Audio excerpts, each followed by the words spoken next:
Volodymyr Zelensky criticized Europe in Davos. Before that, after meeting with Donald Trump, the Ukrainian president reproached European leaders for the fact that in the fourth year of Russia's full-scale war against Ukraine, the dictator Putin is still not in prison. And Donald Trump, at the World Economic Forum, announced the launch of the Peace Council, calling it a new body for resolving international conflicts. Oleksandr Muzychuk will report on the closed meeting between the two presidents and their main statements to the press. Groundhog Day. That's how Volodymyr Zelensky described Europe's indecisiveness in his speech at the World Economic Forum. He stated that a year ago he ended his speech in Davos with the words, "Europe must know how to defend itself." And a year later, nothing has changed. Europe, even at the end of the fourth year of this major war, remains unacceptably indecisive, is not significantly increasing its military strength, and still relies too much on the United States. Europe must know how to defend itself.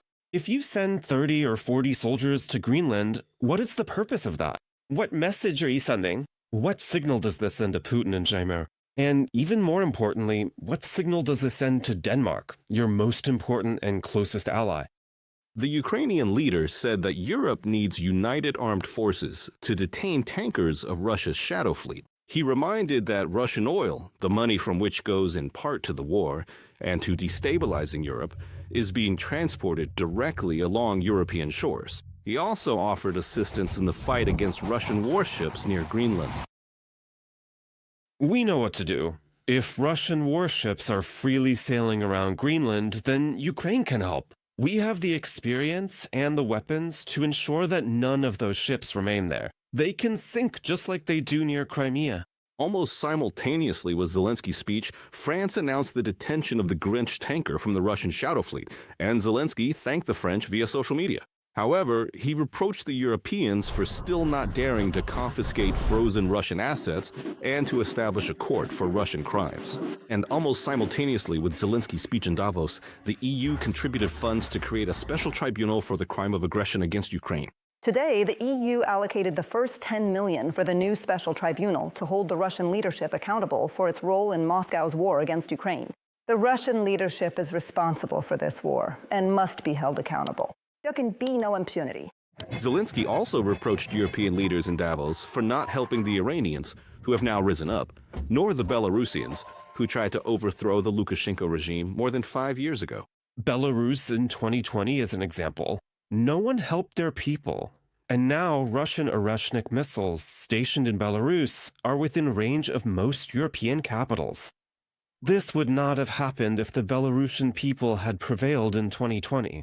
The president of Ukraine spoke in Davos shortly after meeting with Donald Trump, with whom he discussed a plan to end the war in Ukraine. In a brief conversation with the press, Trump described these negotiations as very good. In turn, the president of Ukraine announced the first trilateral talks between Ukraine, the U.S., and Russia in the United Arab Emirates, which will take place today and tomorrow. I think this will be the first trilateral meeting in the Emirates. These will be 2-day meetings. I hope the Emirates are aware of this. Yes, sometimes we get these kinds of surprises from the American side, but in any case, I hope that we will start this trilateral meeting. The Russians need to be ready for compromises because, we all have to be ready for compromises, not just Ukraine, and that's important for us. There was no joint press approach after the talks between Trump and Zelensky. Before that, the American president announced the creation of his main project, the Peace Council, a new international body which, according to Trump's vision, is to become the key instrument in the global peacekeeping process. Although it was initially created as a mechanism to manage the Gaza sector, its charter grants the body powers that effectively make it an alternative to the UN. Notably, at the signing ceremony for the Peace Council's charter, none of the key Western European allies of the U.S. were present, nor were Putin and Lukashenko, whom Trump had invited to join the Peace Council for money. As part of this historic series of major peace initiatives, today we are announcing more detailed information about the Peace Council. It has every possible opportunity to become one of the most significant and influential bodies ever created, and it is a truly profound and great honor for me to lead it. Zelensky also commented on the possibility of Ukraine joining the Peace Council. He said that Kyiv received an invitation from Trump to join this body during discussions of the U.S. peace plan, where, according to Trump's idea, the Peace Council would participate in overseeing the ceasefire in Ukraine. Zelensky emphasized that Ukraine cannot join the Peace Council at this time, as it does not consider it possible to sit at the same table with the aggressors, Russia and Belarus. I didn't know how this would work, or whom President Trump would propose to invite to the Peace Council, but I said that for us, it is clear that we will only join this council when the war is over. Right now, we are enemies with the Russians, and the Belarusians are allies of the Russians. We cannot sit at the same table with them. Returning from Davos, Volodymyr Zelensky announced that he is coming home with agreements for a new package of essential air defense to protect our people. Alexander Mujichuk, Fikna Program, STB, United News.